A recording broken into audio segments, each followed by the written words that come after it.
Pride in 2020 will be very different. This is the focus group. It's the savvy side of 9 to 5. Listen. Bueller.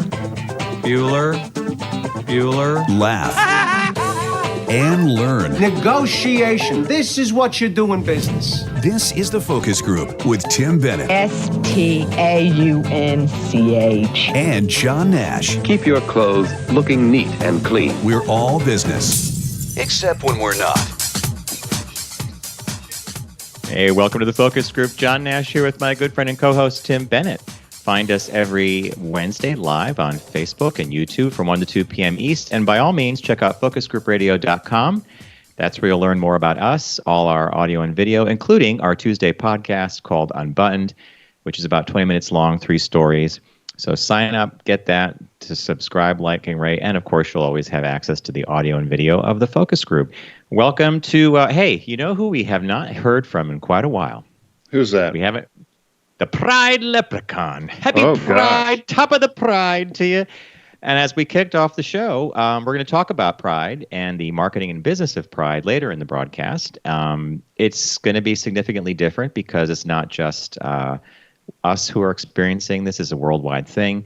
But I think there are some interesting and inventive solutions that people are coming up with to connect everybody for a celebration. So that will be later in Shop Talk, eh? Yeah, in Shop Talk. Now, for those watching, I'm in my office, a different space than upstate, and I unblurred the background. There's a couple, I think they're William Wegman. See the dogs back there, Tim? Yeah, what was that? I was wondering, was that one of your ad campaigns? No, that's their art. It's art. It was a gift from Pat. I'm going to hold up here something we got from Matt a while ago. This was last Christmas. He made this ornament for me. You guys recognize this? It's Dr. Zayas, and he does this little thing. Oh, my God. What are you, 10 years old? Oh, Dr. Zayas. Zayas. It's one of my favorites. Well, if you're doing show and tell, I have something on my desk here from Mike and Kip from Idaho. We're now in Arizona. It's a the Potato Museum? No, it was a Trumper on the. I don't know if I can even get it right. Trump on the dump, and he's tweeting. I made mention of it, and they sent me one. It's awful nice. Remember when we saw them on our we went from Seattle to Denver via a lot of national parks and their former home state, because they moved since we've been out there, was Idaho, and they took us to the Idaho Spud Museum, which I really loved. It was a lot of fun, and it was a great time to spend. We spent some good time with them. Yeah, the Dumper Trump was supposed to make it up to the studio in New York, but obviously we're in residence. So, hey, I need to do a public service announcement, John. You and I talked about this, and it just happened. If you saw in the opening, me shaking my head. Everybody, for the last X amount of years, John and I are live on Facebook at 1 o'clock. Not the time to call. So, as I was sitting here at 1:02, a call comes from Florida, and at 1:00, whatever it was, just a few seconds ago from New Jersey. I'm on the thing, the machine. Don't call me then. The question is, who's calling you? I'm not going to embarrass them. Yes, I know them both. But you and I, this would happen to us at Sirius. You and I would just be getting ready to go on at 11 o'clock, and it was the time our salesperson decided they were going to call and want to chat about business. Do you not know we're on? Are you not selling the show? Do you know we're on it Saturday at 11? So anyway. People forget. Yeah. Hey, I wanted to mention to you that we finally wrapped up watching The Stranger, which you had recommended quite some time ago on Netflix. What'd you think? We loved it. But would you agree with me that there are a couple of loose ends that they didn't really tie up? Well, everything's a loose end on most shows, I think. But yeah, there was. I thought what I loved Jennifer about Saunders' it was character. For example, the woman who owns the bakery, like at the end of the show when they're tying everything up, they didn't really resolve her story and her daughter's story quite to my satisfaction. I'm not going to give it away, though, because if you haven't seen The Stranger, by all means, I think you'll get sucked in like Tim did. We wanted to keep watching, but after a while, we're like, we better spread this out. There's only 8 episodes. Well, I wonder if that's going to be why. So it looks like there'll be a second season. And so maybe that's when a lot of those questions will be answered. But I agree with you. A lot of those shows, they seem, and that's why I lose interest. I lost interest in Pose. I really loved Pose, and then I lost interest in it. And I don't know if the story becomes rote or whatever happens. But do you still watch Pose? It's funny you bring it up. We loved season 1. And in fact, season 1, I saw one episode. We put it on pause. We held not watching it. And then you recommended it. And you said, hey, I really love this. We saw the whole season. I thought it brought up a lot of emotions because, of course, it took place during the AIDS epidemic. And it was also this funny thing of looking at the city through the eyes of Pose. And, they were filming in the city today. And we were like, hey, that wasn't there 20 years ago. Then we started watching season 2. And even within the first episode, I felt that it kind of went off the rails a bit, or for me, it did. Right. Is that how far in season 2 did you get? I got 3 or 4 episodes in and then stopped.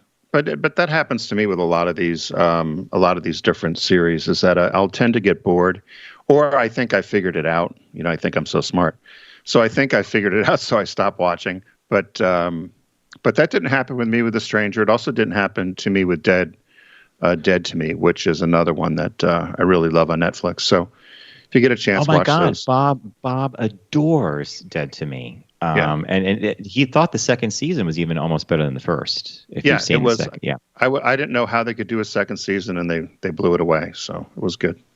One more thing I'm going to say is you're wearing a shirt that would never have been sanctioned at the studio today.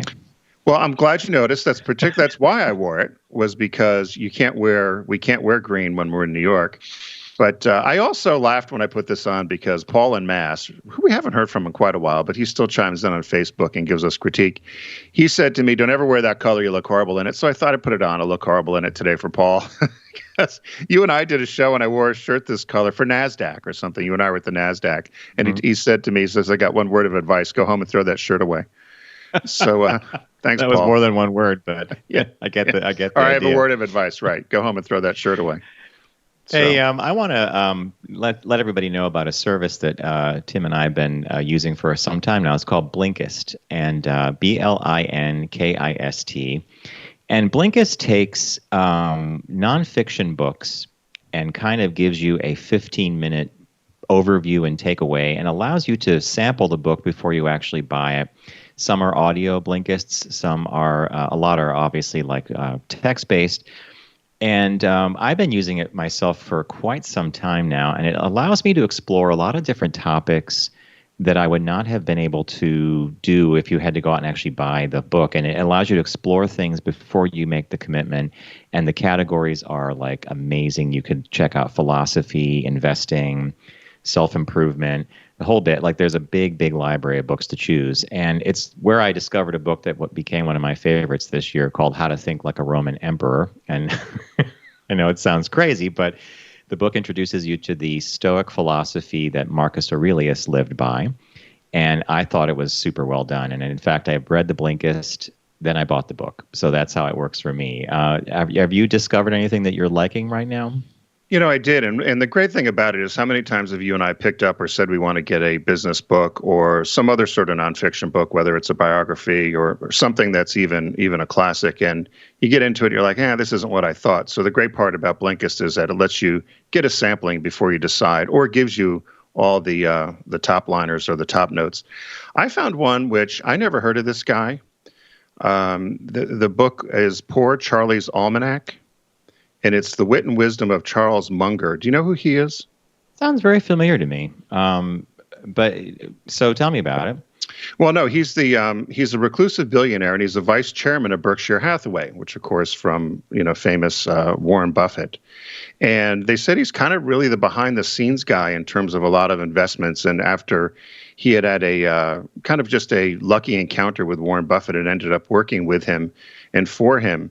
And he gives his philosophy about how he's made money and really the investment philosophy from an ethical standpoint. So I thought it was interesting because here's somebody that is certainly not in the limelight or certainly not in the spotlight. And I thought those are the kind of people I like to learn about. It's the quiet neighbor next door, right? Yeah, it's kind of like The Millionaire Next Door is one of the Blinkist books, actually. Right. I saw that in their library. And it's things that people do behind the scenes or just quietly doing their jobs, and they make huge decisions and differences. I picked 2 to add to my library. The first one's called The Simplicity Principle, 6 Steps Towards Clarity in a Complex World. Like I need more clarity, I do. And then the other one is The Art of Living Alone and Loving It. I thought you might find that hilarious for me because I'm not really an alone guy. You're not an alone guy, but when people are around, you want to be alone. Isn't that a kind of a paradox, yeah, right? Yeah, I've noticed that about you.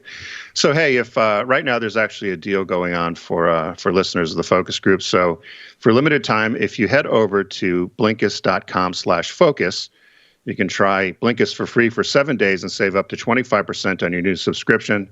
That's Blinkist. It's spelled Blinkist. Blinkist.com/focus. And you'll start your free 7-day trial. You also save 25% off, but you have to sign up at Blinkist.com/focus so they know you're coming from us. And there's actually a banner that lets you know you came through the focus group. So head over there and try out our latest partner that John and I find lots of use with. I'm gonna have to try. Mm-hmm. We're gonna have to share our book list. Maybe we'll do one whole show dedicated to our favorite Blinkist books. That might be a good segment.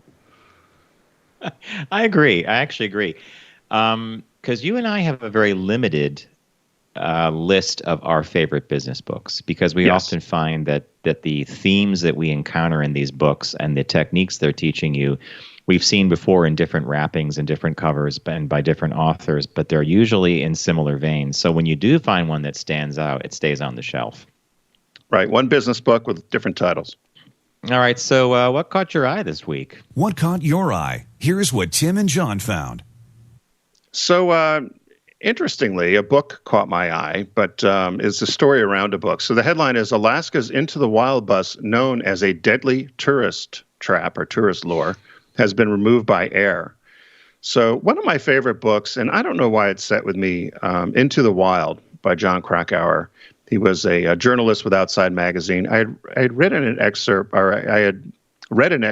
of his book, Into the Wild, and then actually saw someone on an airplane when people did that, read books, and read books on airplanes, and asked somebody about it. And for me, it was just I don't know if it was the time of my life. The book came out in 1996, I believe, but it just really set with me, and I loved the book. So it's about a kid who graduates from college. He leaves everything behind, his phone, his car, his money, and just heads west. And so the story that Krakauer writes, they piece together the kid's life as to what happened to him. McCandless was the kid's name, Christopher McCandless, and find out what happened to him along the way across the U.S. And he ends up dying in the Alaska wilderness, living in this bus that he encountered off the Stampede Trail. And what's happened is the book was a huge bestseller. But then everybody started to go try to find this bus. And what's happened is people are dying or have died and trying to do it. Many hikers are attempting to retrace his steps every year, particularly a lot of Europeans. They said last February, firefighters and Alaska state troopers rescued 5 Italian hikers that were returning from visiting the bus. And then the year before that, a Belarus woman died on the trail trying to cross the river that was near the bus with her new husband. So the Alaskan government and the Fish and Game Commission decided it was time to move this bus. They don't know where they're going to put it, but they've taken it out of the woods in the hopes that it would stop people from trying to go there. So that's what caught my eye this week. I remember you've talked about this book before. This was something you brought up when we were over on Sirius. Even it definitely left an impression. What was the aspect of it that left the greatest impression? The fact that he just totally went off the grid, or that he died alone, I think, right? Well, I just thought the and it's not the nerve, I guess the courage. The courage for him at his age, he felt he graduated from Emory, he's from the suburbs of D.C., came from an upper middle class family. But the fact that he just decided to pick up and leave and didn't tell anybody and have this adventure. And the book is so well done. I mean, how they were able to trace where he'd been, because he met people along the way. He'd done odd jobs along the way. And so they'd interview people as to what he was like, what did he do, what did he learn. And it was such an adventure. And certainly he didn't expect to die. I mean, that's kind of the tragic end of the book. Not that I'm telling you anything you don't know, but it's it was just for me, it was just such a story about somebody that took the road less traveled and had a hell of a ride. Of course, it didn't end. It didn't end well, but I thought the courage to do what he did was something that I don't know too many people that would ever do that. I think the appeal is breaking out of the chains of the modern world of responsibility, property, family, job, career, like all these things that basically channel you into. He was able to just say no to all that and do this, right? Well, what he could have done, right? He could have simply probably asked his family for money, and they would have given it to him to take this cross country trek. But he took nothing, and that's what I think so amazing about it is he did not. He just went out on his own. So the courage to do that, I just felt that whole thing was very fascinating, and the jobs he had along the way were just great. I love the book, movie not so much, but we'll talk about that in another segment. We'll talk about that in another segment. All right, well, what caught my eye. And it really caught my eye for two reasons. One, I'm always looking at time management articles and stories. I just mentioned that with Blinkist because I'm always trying to figure out the method, how to make myself more productive or how to break the day up or how to get more things done or do things that make me happy and do the things that make me money or whatever. And I came across this article in the New York Times the other day, and it's called "This Time Management Trick Changed My Whole Relationship with Time." And the technique is called the Pomodoro Technique. So if you are hearing this and you're thinking, Pomodoro, it sounds like a tomato, you are dead right. A Pomodoro tomato is, in fact, a real thing. And this time management technique, it was invented by Francesco Cirillo, a student at Rome's Luis Business School in the late 1980s. And it's based on this timer that's a tomato timer. It's a Pomodoro. Tomato timer. Yeah, and basically what you do is you break your day into 25-minute chunks, and every time you start a chunk, you turn the dial on the tomato timer to 25, and when it runs out, you have a 5-minute break, and then you go to your next segment. But in actuality, the Pomodoro technique even is further than that. It's basically doing 4 25-minute segments with those breaks in between. After you finish one Pomodoro, I think it's one of these 4 things, this 4-segment thing, you have 15 to 30 minutes as a break, and then you can start another Pomodoro. But the rules are very stringent. The task you start when you turn the timer on is the one that you need to be engaged in completely for 25 minutes. Then you take your break. You could do something completely different for the next 25 minutes. You could decide you're going to clean your bike or whatever it is, but you have to be dedicated to that one thing for these 25-minute blocks. According to the woman who wrote the article, it transformed her life. I need about 10 of those timers.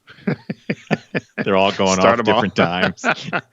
So wait a minute. Can I ask you a question? Let me interrupt you here a quick sec. Was this just a kitchen timer that she's applied this technique to, or what's the purpose of do we know what the design of the timer is? I think I've seen like these shaped like corn or other things, or is this just her method of the 25-minute thing? Well, it's basically it comes from the inventor of the technique, Francesco Cirillo, and it's a time management method that takes its name from the tomato-shaped kitchen timer he used to regulate its core process, breaking the day into brief intervals. So the larger theory behind this is that oftentimes we are working on things and tasks, and we slog at it for hours, even though our attention level's dropping, we're tired, we don't want to be doing what we're doing. And it's the law of diminishing returns. So you could say, I'm going to spend 3 hours on this. Maybe it really only requires a half an hour of truly focused and dedicated time, but we stretch it out to 3 and we're not getting what we want done. So what she discovered was, in following the Pomodoro technique, which she said is not easy. And if you break the chain, so let's say you're starting one of these 25-minute segments and you get interrupted or you go off task, then that wipes out the whole thing. You got to start your whole little 4-block, 5 minutes in between thing again. But what she noticed was that she began to fill her gaps, those 5-minute things, or after 4 25-minute blocks, she would take 15 minutes or 30 minutes. She found that the things in between became far more relevant and more directed. So she might run down to the laundry room to drop something in. But she was very cognizant of how she was managing her time. So I just thought this was kind of interesting. I don't know if I would be a Pomodoro technique person, but maybe. What do you think? It always reminds me of what we had a listener call one time that said their theory was the dread was worse than the deed. Yeah. And I can't tell you how many times I've said, I've got to do something, I've got to do something. And you and I are our own worst enemies. If there's one thing you and I are the most alike in is we procrastinate. You and I are different in a lot of ways, but we're both procrastinators. We get it done, but we like to procrastinate. And so I'll procrastinate on something, and then when I'll do it, I'll be like, you know what? I could have done this an hour ago. I could have done this 3 days ago. I could have done it a week ago, and it really wasn't that bad. But I think about it, and then I end up getting mad at myself because I let the dread be worse than the deed. So that's kind of where I am. I know you've said this before, and I agree with you. I sometimes think we beat ourselves up over this, but I will say, you remember you used to have Beth who worked for you at Subaru? Oh my God, Johnny on the spot. And she talk about buttoned up. And I remember once I was on the phone with her, and I was asking her to get me some. We were being given cars by the brand for an event, and we had to get all this paperwork submitted for insurance purposes. Who was going to be driving what car, et cetera. And I said, well, whenever you get that over to me, I'll fill it out and get it back to you. Do you know that 5 minutes later, and this is back when faxes were really big, off the fax machine comes the form with a note, and it says, Xerox this or copy it, fill it out, send it back. About an hour goes by, and I get a call from Beth, and she's like, did you fill that out yet? Do it? Yeah. And I said, no, I'm going to do it right now. She goes, well, just take it. She goes, just do it, honey. It doesn't take long. Once it's done, and I'll take care of everything else after that. So to your point about like the dread was worse than the deed, one of our clients we're working with sent me feedback on a project we're doing that I now have to relay back to the artist who is actually designing some of this material. I have the feedback, but I haven't sent it back to the artist. And now a day has gone by, which means I have to do it today or later today or tonight or something. So sometimes I really kick myself, like you just said, because I know what I have to do. These aren't illustrations, are they? No, they're not. This is the typography thing we're doing. Okay. I was like, woo! But then while I'm kicking myself thinking, why don't I just go ahead and send the feedback and start the process of getting the next revisions, I realized something. The reason that I have not done that with everything that you and I touch for this particular client is because A, they often change their mind in 24 hours or less, and B, they are so diffuse in what they want that I actually have to really think carefully about how I give feedback to the artist to then say, here's what I need done, et cetera, so that I get what I want back and I know that they're going to like it. So it's not just a case of passing it off my desk. Right. It's more of internalizing it and figuring out how I want to then get what I need to get out of the person that's doing the work. It's complex, I guess, right? One you mentioned Beth, and just one quick funny story like that with cars. I had just in passing said to her once, I said, you remember Greensboro with Mary? Yeah. Subaru had this Baja kind of pickup truck, I don't know what it was, pickup truck car that did not sell well, and they were trying to get rid of them. And Beth had some money, and I said, you know what, why don't we give a couple of them to Greensboro? I said, check the budget out, let me see what makes sense. That was a Monday. Never mentioned it again. Never talked to Mary about it. On Thursday, I get a call from Mary. Thanks for the cars. I'm like, what cars? She goes, 2 brand new cars showed up here today. So I said, Beth. She goes, well, you told me to look into it. I said, well, we could have discussed it before you just went and gave her 2 cars, but okay.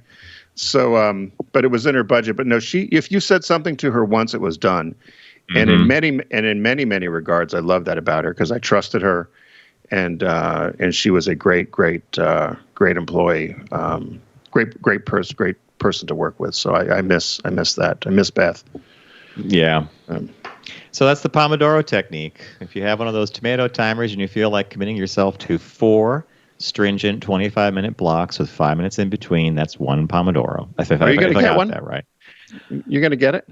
No, you know what I did? I looked at it and I thought, I should buy this and try the technique. Then I realized I'm holding a phone that has a timer on it, right? You know, the iPhone. And I thought, no, I don't need the tomato. I'll just... You don't want to hear the click, click, click, click, click, click, click, click, click, click, click, click, click, click. As I sit there and do nothing and the dread is worse than the deed. Yeah, you and I are so much alike. That tomato would go flying across the room. Quicker than, out the window. Quicker than Trump throwing a glass of water. Or trying to get it to his mouth. Like, 2 hands. Anyway, okay. So do we have a business birthday today, sir? Yes, we do. Everyone does celebrity birthday greetings, but the Focus Group is the only show in the universe that celebrates business birthdays. My notes are out of sync. Today's business birthday is Charles Hollis Chuck Taylor, born June 24th, 1901, died June 23rd, 1969, at 67, shy 1 day of his 68th birthday. He was an American basketball player and basketball shoe salesman and product marketer, best known for the Chuck Taylor All-Star Converse sneakers. We all had those. Did you have a pair of those? No, we weren't allowed.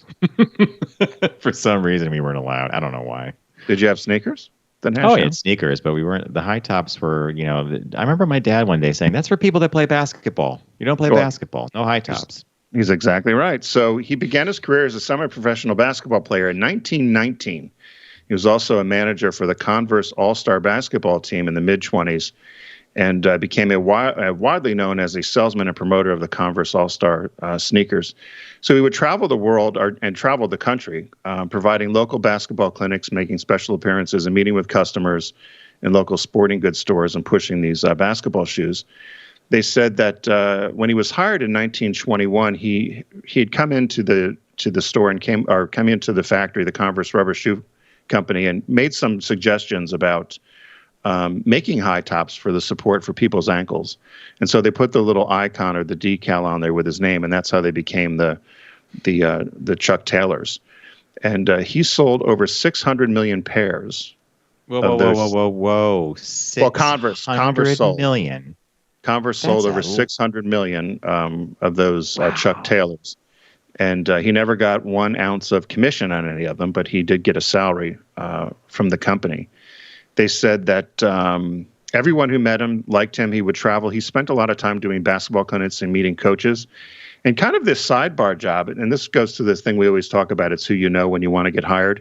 Whenever a school or somebody was looking to hire a basketball coach, they would contact him first and say, "Hey, do you know anybody that would be a good fit here?" And so he was really just a well-known, well-liked guy, particularly in the realm of sports. He also was one of the early people that invented what we now call event marketing or experiential marketing. They said a lot of these basketball clinics that he put on really were done to promote the shoes. So he would do these basketball clinics at the local high schools or YMCAs and other gyms. And then, of course, he would romance the coaches and get them excited. And then, oh, by the way, you might want to get these shoes. And then he would also started a yearbook and a bunch of other things where he'd pick the best players, and kids would get their pictures taken in these yearbooks. So, of course, you'd have to buy that as well. So of note with his legacy, though, they said that the All-Stars most American basketball players, I did not know this, wore that sneaker between the 20s up until the 70s. I for some reason can't believe that they wore them up to the 70s, but I guess we all did. It was 50 also the years of that shoe's dominance, right? That shoe's dominance. It says they were also the official basketball shoe of the Olympic Games from 1936 to 1968. They had 80% of the basketball shoe market up until the 60s. And then they said beginning in the 1980s, they enjoyed somewhat of a comeback in popularity. And I know I've seen people now, I think J. Crew was selling them. Nike ended up acquiring the brand in 2003, and they continued to market the Chuck Taylor All-Star shoe. That's a tongue twister. How many pairs do you think are sold every 43 seconds? That's how many pairs. I was going to ask you a question. So a pair is sold every 43 seconds to this day.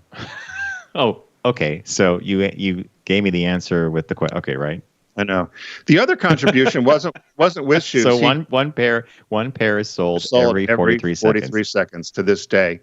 And he used to sell these in the back of his Cadillac. He had no address. He would just travel around the country, and he had a locker at the company headquarters right before he retired. He used the company address. Then they said one last thing. His greatest contribution to the game wasn't the shoe. In 1935, he convinced Converse to make the first stitchless basketball, which made it easier to dribble and shoot, which changed the game forever. He died Port Charlotte, Florida, 1969. How old was he again when he passed away? 67? He was 67, shy of one day of his birthday. He was an avid golfer. We should golf. I was thinking about that the other day. But didn't you try that? I did that in college. I did too. I didn't like it. My coach used to videotape me, or that's what they did back then, and demonstrate to the rest of the class how not to golf. And he would always look at the video and say, "Dash, how not to golf." Did I tell you this story? No. Oh my God. Yeah, it was crazy. So it was in college. And so you and I, since we went to the same high school, I was not anything to do with sports in high school, but in college I got involved in a lot of things. And I took golf one year, and I'm in this class, and he goes, we're going to go out and we're going to videotape everybody. So I go out and I get videotaped, and we come back in, and he goes, I only need to show you one student's form. He goes, we're going to learn a lot from this guy. And there I am on the screen. I'm like, oh, wow, I wonder what I'm doing right. One of the best golfers. And it was everything that I was doing wrong, basically. He said, he goes, Nash, he goes, did you play baseball? Did you play Little League? I said, yeah. He goes, well, you're ruined. You can't golf. You can't golf because you swing that thing like a bat. It's not a bat. It's a glove. I had one good golf game, and it was after having a couple of vodka tonics at the dorm, and then it was our last class, and the coach did not know that we were all going to have a cocktail beforehand. Went to the golf course. I was so relaxed. I didn't care that I had. And he goes, well, I don't know what you did, but it was your best game. I regret that because a lot of business does get done on the golf course still. I regret not taking my first manager and made me golf and made me take lessons. And I just, maybe because it was forced upon me, I just decided I wasn't going to do well in it. But I wish I was better at it and knew more about it, but I just... come on. You bored easily. It's a little ball moving around. It takes too long. There's a lot of cool things I love about golf, the scenery, everything. But at the end of the day, you're moving a little ball. And for me, when it went to the sand trap or the grass, I was like, can I just pick it up and toss it back on the green? Too many rules. It takes too long. Yep. It takes too long. Hey, as many of you know, Deep Discount is a partner of ours here on the Focus Group, and we'd like you to visit them by visiting us. Go to focusgroupradio.com, click on the shark logo, the Deep Discount logo, and by the name, his name is Sharky, by the way. Sorry, Sharky the Shark. And start your shopping experience.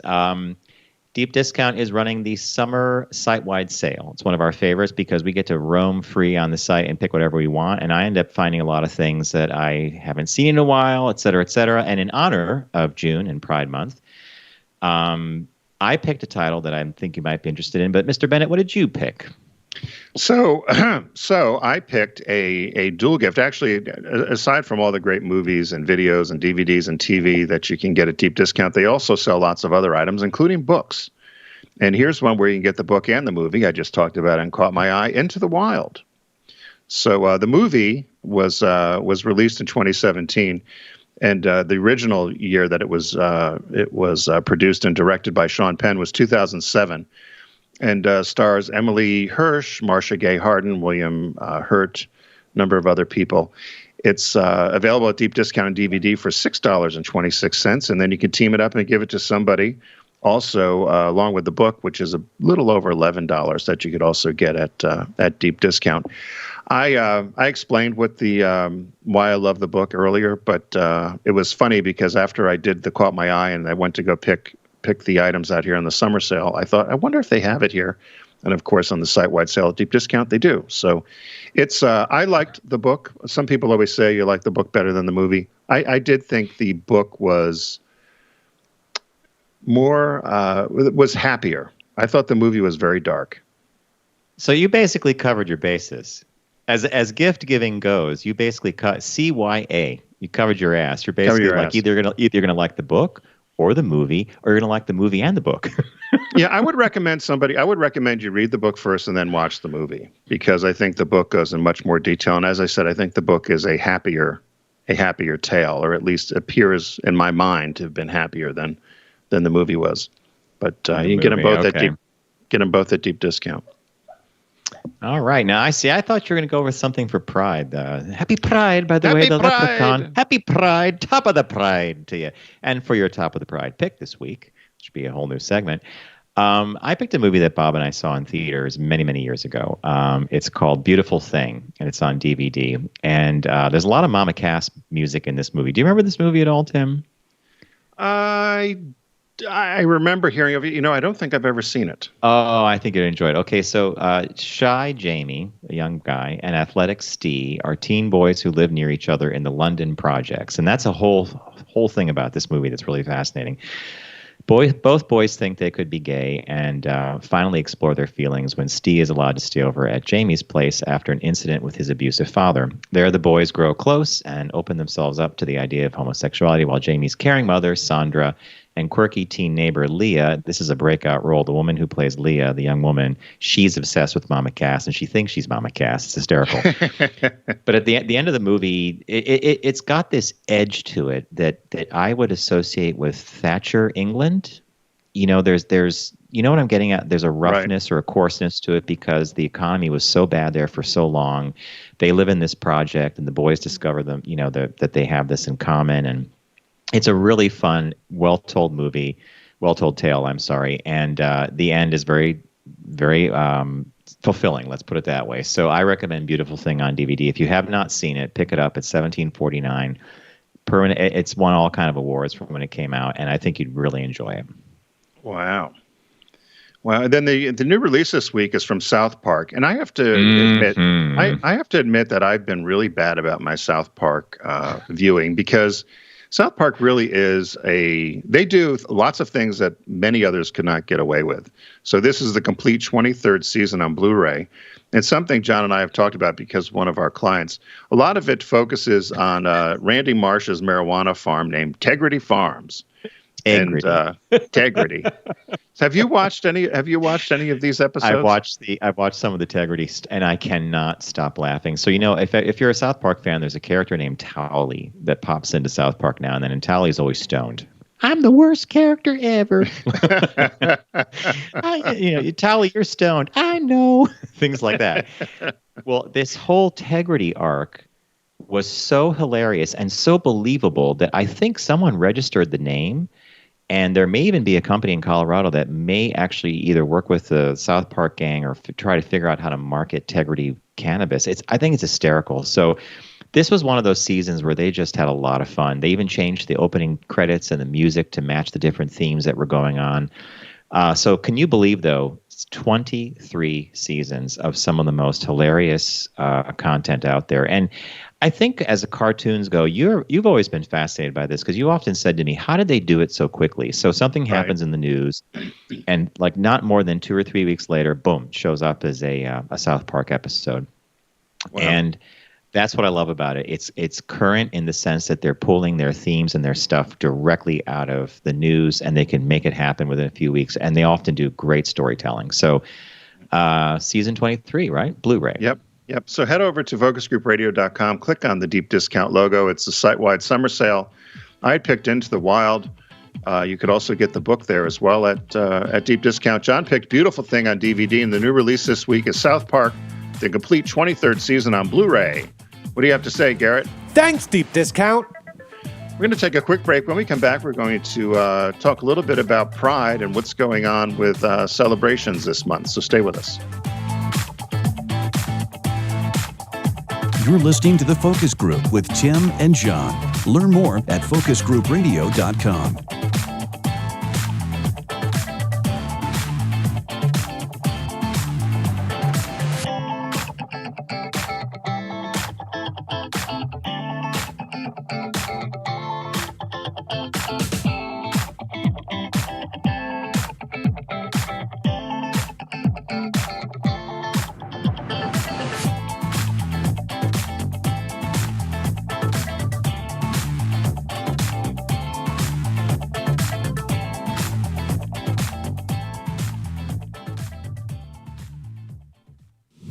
Focus on the savvy side of 9 to 5 with the Focus Group. Try, really try. Listen, laugh, and learn with Tim and John. I never try anything.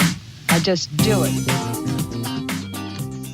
Welcome back to the Focus Group. John Nash here with my good friend and co-host Tim Bennett.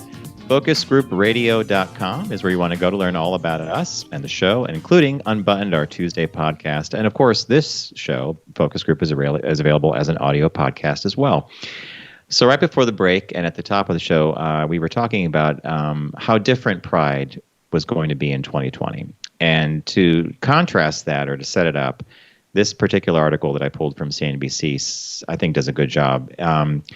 2019 in New York hosted World Pride as well as the 50th anniversary. It honored the 50th anniversary of the Stonewall riots, but then there was the Normal Pride, so it was the World Pride and Normal Pride. Those events combined maxed out the city's hotel capacity in June, and while an official report hasn't yet been published, it's estimated that last year Pride brought into the city's economy, at least for New York City, hundreds of millions of dollars. That's a pretty amazing thing. Fast forward to 2020, thanks to the event and all the cancellations of anything that any group, larger than 25 people, et cetera, because of the stuff that's going on. Now Pride has had to rejigger itself and go virtual, and I think there's some interesting solutions they're coming up with. But before we get to that, one of the reasons Tim and I wanted to talk about this was this has become very big business. It's a place where corporations can put a mark on things and say, hey, we support the community or we support diversity. This was not always the case. I remember going to my first Pride Parade back in the early 90s, it might have been, or late 80s, and it was it was an expression of we're here, we're proud, and it was the beginning, or actually the middle of the HIV/AIDS epidemic. So it was a very different mood, and Tim, you remember when they used to stop the parade for the moment of silence. I mean, that was so affecting to have everything just shut down for a moment of silence and then start up again. You're like, wow. So it's gone from that, which is a very political statement and a very we're here, to this big kind of floats and handouts and how can we get involved, and so it's become big business, and a lot of people feel that is not the spirit of Pride. No, and so many the big criticism, and the criticism that both you and I have, is it's one thing to be supportive in June, but you should be supportive all year round. And some of them say, "Oh, we have employee groups internally and so forth." But you and I have always challenged brands to say, "What's your consumer-facing message?" You can have one outside of June. So whether you make your cookies purple or rainbow colors in June, and you ignore the rest of the year, why not let the consumer know that you're open for business for 12 months, not just in June? That's always been my frustration with a lot of these celebrations that happen just around June. You can see, if you're watching on our video screen, we've got a list of a lot of people who have changed their logos, and then and other brands that have developed products. Tim, where did you find? Did you go onto the sites? I didn't realize that all these brands changed their Twitter and their LinkedIn and all these icons. I mean, yeah. I know a few, but that's a pretty big bunch there, huh? And that's just a few of them with the iconography. And then there's another slide too that actually has. I was shocked to see rainbow Doritos. I didn't even know there was such a thing. We've seen the Oreos, but look at the mouthwash. But I had talked to somebody just recently, and I said this idea that there's billions of dollars out there for gay marketing. Maybe this is what the idea is, but as you and I know, it's really about connecting with customers rather than throwing a rainbow on something. So yeah. So look, I don't. I see both sides of the equation. I think that the organizers of Pride, or the Heritage of Pride here in New York City, are always thrilled to have sponsors come on board and to make this a big event and a big celebration. I get that. But I also have lived the other version of it, which was a very at times it was a celebration, but then a very somber memory of for those that were lost to HIV and AIDS. And somewhere in the middle lies the solution, I suppose. But when it's one big party, it's hard to kind of dig down and say, why are we here? What's happening? This year, of course, with the event going on, they have to really rethink this in a huge way, because if you can't have in-person activities, what are you going to do? I thought one of the solutions they came up with was rather interesting, where it's going to be a big virtual event, and every hour or every hour or two, it's going to move around the globe, and it will feature guests and performers from that part of the world, which, when you think about it, it's a really good reimagining of it, because now it's kind of reminds me of Y2K. Remember how the New Year spun around the world? It was and Paris kind of really, in my opinion, that Eiffel Tower thing stole the show, but but then it would go to London, and then it came to New York or whatever. And so this offered an interesting change. Of course, you're not going to be shoulder to shoulder with a lot of people and watching and experiencing this, but it's a different experience. Well, what's a virtual event going to do? I don't like the idea of these virtual events. What are you going to do? Are you going to look at a screen? Yeah, you're basically maybe you could have a small viewing party, and if you're outside, you could have a patio, set up something, and people could be socially distanced and you could watch the thing. But I just think it's a pivot that they're desperately trying to figure out how can we make this relevant and watchable and fun and different when you can't physically be with everybody, which I think that's why you came. That's why you did this. That's why I know people who would travel to the Chicago Pride or LA Pride or New York Pride, or then go to some of the smaller cities and towns to experience it, because it happens for a stretch of time. It's not just June, right? Right. Well, I don't, it'll be interesting. I know a lot of people are also, a lot of the Pride organizations are teaming up with the Black Lives Matter protests as well, and some of them are combining the marches or the protests in the streets. So it'll be interesting to see what happens. Yeah. Lining them, yeah.